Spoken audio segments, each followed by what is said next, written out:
அன்பிலார் எல்லாம் தமக்குரியர் அன்புடையார் இன்பம் உரியர் பிறர்க்கு என்றது வள்ளுவனுடைய வாழ்க்கை. அன்புனால எல்லாமே நமக்கு மற்றவங்களுக்காக விட்டு கொடுப்பாங்க. ஆனால் விட்டு கொடுக்காதவன் தான் அன்பில்லாதவன்றது வள்ளுவனுடைய வாக்கு.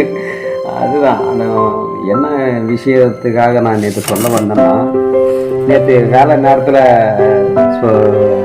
சக நண்பர் தொழிலாளி சொன்னது ரொம்ப அதிர்ச்சி ஊட்டக்கூடிய தகவலாக இருந்தது. நீ நல்லா வேலை செய்கிற, திடீர்னு ஒரு சைக்கோ மாதிரி ஆயிடுற, சில நேரம் உன்னை புரிஞ்சிக்கவே முடியலன்ற மாதிரி சொன்னார்.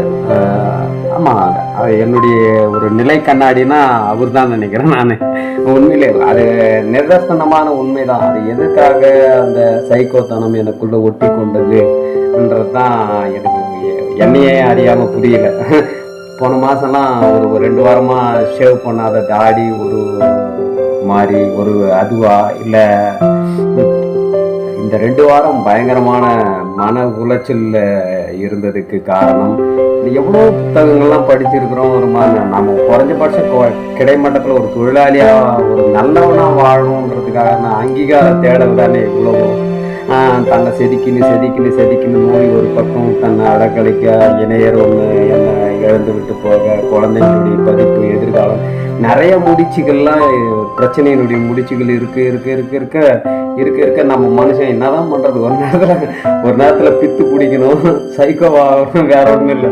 மனம் பிறல்ங்கிறது எல்லாருமே சாத்தியமான ஒரு விஷயம் தான். ஆனால் அந்த சைக்கோத்தனம்ங்கிறதுக்கு எதை இறுதிட்டு சொன்னார்னு நான் சொல்ல முடியல. ஆனால் இது ஒரு அகத்தாழ்வு தானே. அந்த வாயிலிருந்து ஒவ்வொரு வார்த்தைகளும் எனக்கு ஞான தீற்றல் தான். ஏன் அது மாதிரி நடந்ததுன்னு எனக்குள்ள ஒரு அகழ்ந்த ஆய்வதும், அதே மாதிரி போன வாரத்தில் எங்கள் மேலே இருக்கிறவங்க எனக்கு லீவ் லெட்டரில் கையெழுத்து போடுறதுனால ஏற்பட்ட இழப்பு, அதனுடைய எல்லா தொகுப்பும் தான் அந்த இழப்பா இல்லை எல்லா சின்ன நிகழ்வுகளினுடைய எதிர்ப்பதம் தான் என்னை சைக்கோதவாக மாற்றிடுச்சா தெரியல. இருந்தாலும் 40 வருஷமாக ஒரு நல்ல வேலைக்காரன்ற ஒரு போராட்டம் தொடர்ந்து நீட்டிச்சுட்டே இருக்கிறது தான் எனக்கு சங்கடமான ஒரு விஷயம்.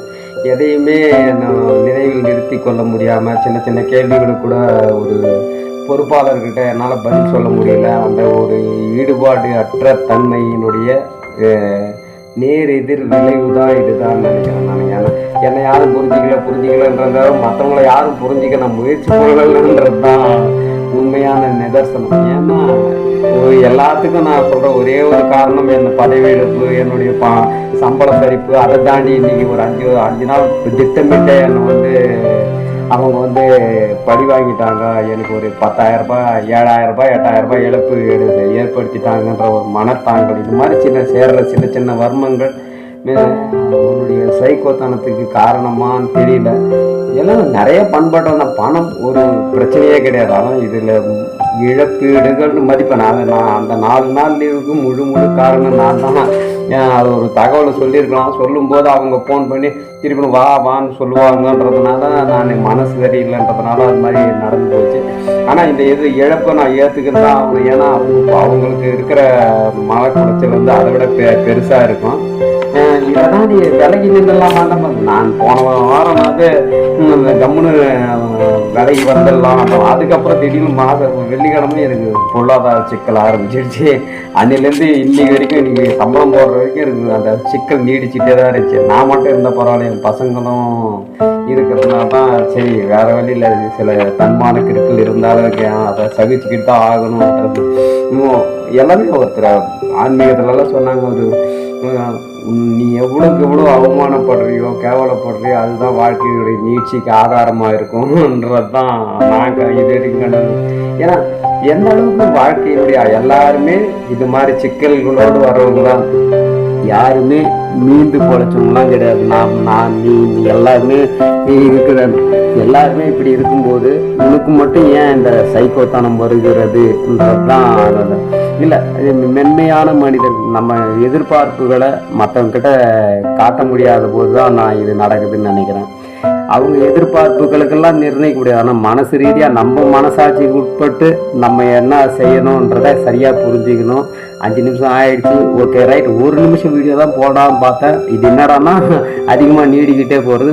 இருக்க வருங்காலத்தில் குறைத்துக் கொள்ளலாம். நன்றி, வணக்கம். நான் உங்கள் கலையன்பன். Okay right.